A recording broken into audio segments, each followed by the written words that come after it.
Hey, church. Welcome to another Lighthouse podcast. I'm Pastor Jeff. For those of you who may just be tuning in, I'm privileged to take you through the Bible here and get a little encouragement in the morning. So if it's your first time, welcome. And if you've been watching for a long time, welcome back. If you're encouraged by these podcasts, go ahead and like them and share them so that more people can feel encouraged as well. So today we're going to be in chapter 15 of Genesis. We're going to jump around a little bit for the Christmas season here.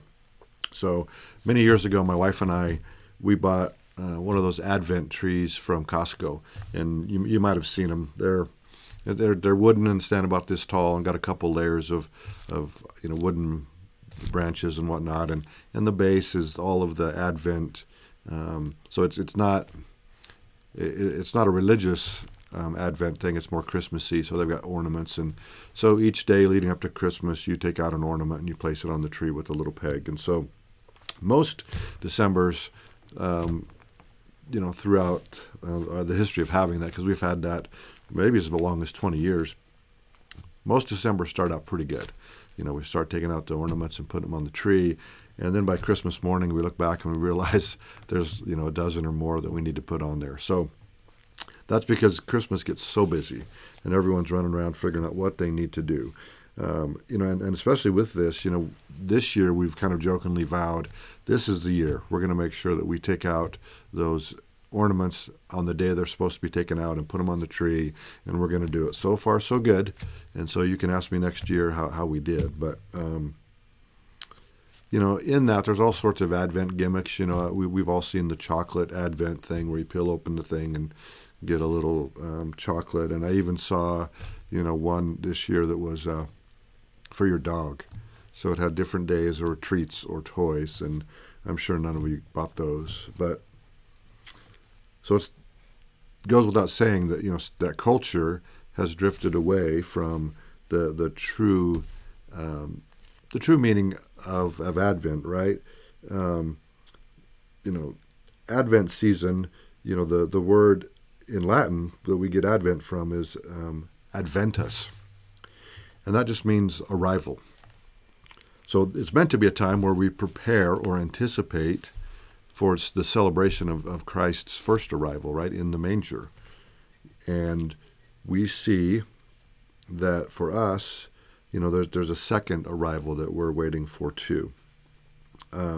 People throughout history have had, creative ways of, marking this Advent season to try to help out, just for thinking about it, right? So in 19th century in the German-speaking world in the 19th century, in some Catholic regions, so the children, they were allowed to put a piece of straw or a feather in a manger that they had in the home for their good deeds for the day, so that Jesus would be more comfortable, right?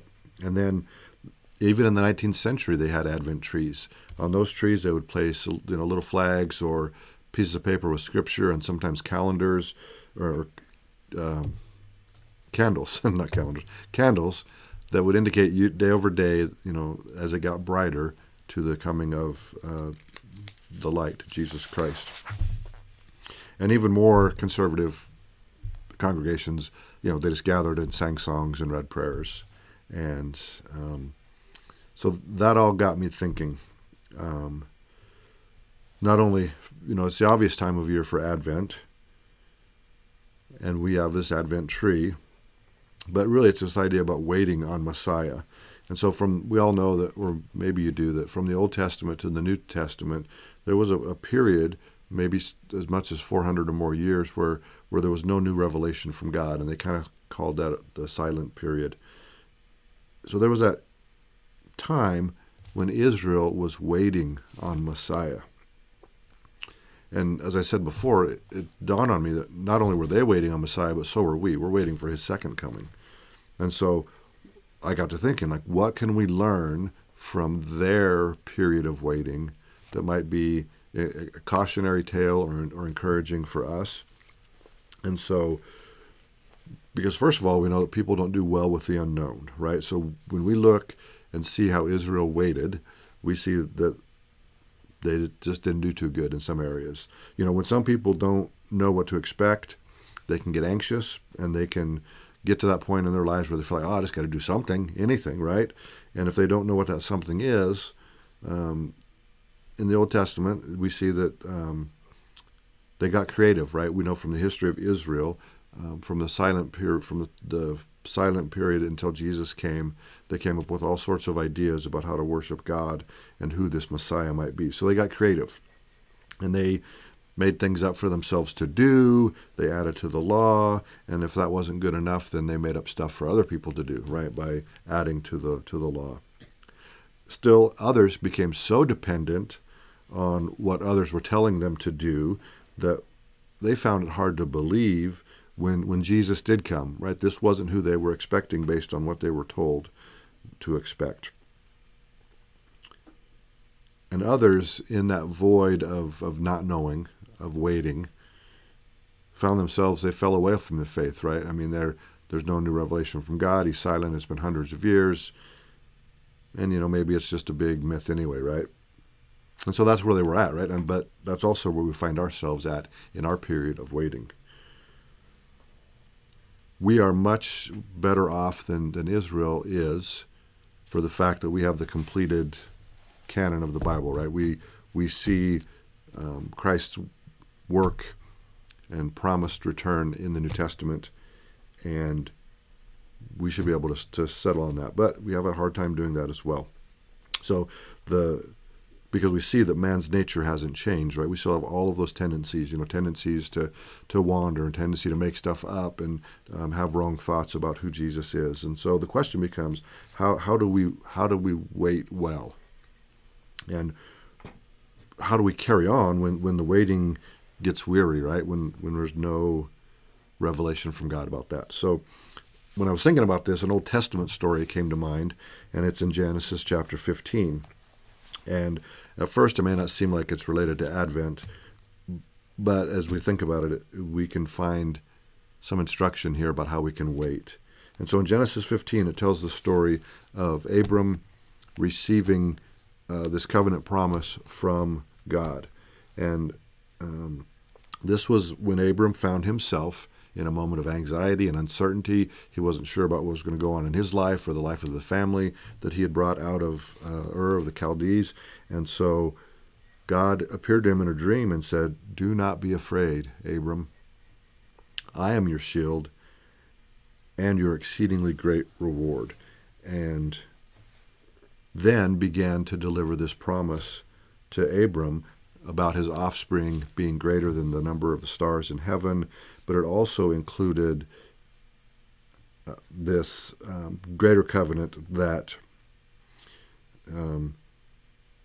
Israel would have a home that wasn't theirs, right, the promised land, and even they're being carried away to captivity and their return and their prospering. And so this was a big promise that God was giving to Abram here. And so we see that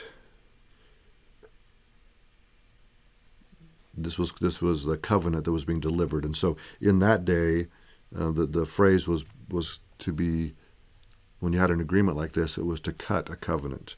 And so we see from this story why that is. So in a nutshell, really what it is when two people make a binding agreement, they would take an animal and they would sacrifice it and they would cut it up and they would arrange the pieces so that the two people making the agreement would be able to walk into the midst of that, make the agreement, and then walk out, thereby passing through and cutting a covenant. And so the idea behind that is if you don't keep up your end of the bargain, you'll end up like these sacrificed pieces of meat on the ground, right? So that's a serious deal.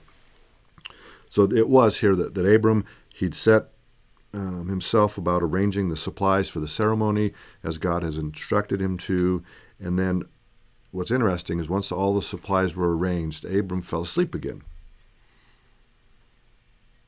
And we pick this up in Genesis 15:12. And it says, "Now when the sun was going down, a deep sleep fell upon Abram, and behold, horror and great darkness fell upon him. Then God said to Abram, "Now know, certainly that your descendants will be strangers in a land that is not theirs. I will serve them, and they will afflict them 400 years. And also a nation whom they serve I will judge afterward, and they shall come out with great possessions. Now as for you, you shall go to your fathers in peace. You shall be buried at a good old age. And so that's the other instructive thing here, is that Abram had to wait on this promise. But then he receives the promise, falls asleep. But what happens in the middle of his sleep is what's instructive for us. So in verse 17, we see here that it came to pass, when the sun went down and it was dark, that behold, there appeared a smoking oven and a burning torch that passed through those pieces. And this is on the same day that the Lord made a covenant with Abram. So the smoking oven and the burning torch is a picture of God. And so what we see here is Abram's sleeping, he's taking a nap, and God is the one who meets himself in the middle and passes through, thereby cutting the covenant with himself. And so Abram's part, if you will, in the covenant was only as a recipient. There wasn't any part of that bargain he needed to uphold. He was merely a recipient of God's promise, which is signified by the whole oven and torch passing through this offering here. So that's the same with us. That's encouragement. That's a connection that we need to make too, right? Is that Abram had already received this gift, this promise from God, based on God doing the work. God was creating a covenant with himself. So that sounds familiar, right? This is Jesus for us on the cross. He's the one who, for us in that new covenant, he was the one who did the work, while we are just recipients of that. And so that's, to me, super encouraging, especially at this time of year when we have to do. Leading up to Christmas, what do we do? So I don't know if you've got like a partially filled out Advent tree sitting in your kitchen, or if you've got some other anxiety about what you're supposed to do. You know, maybe you've got Christmas cards to get out, which we haven't done. When maybe you've got presents to shop for, and all these things you have to do. But the encouragement for us is take a nap, right? Is, you know, you might have to wait till some of the shopping is done, but really to rest is the idea here, right? It's not so much about taking a nap. It's resting in the finished work that Jesus has done for us as believers, and not worrying about all of the do. So between now and then the few days that we have before now and Christmas Day, let's just take a moment to eagerly anticipate the celebration of his birth. But then beyond that, like really think and anticipate that he's promised to come back, right? He's going to arrive again for us. So I hope that's encouraging for you today. Merry Christmas and have a great week.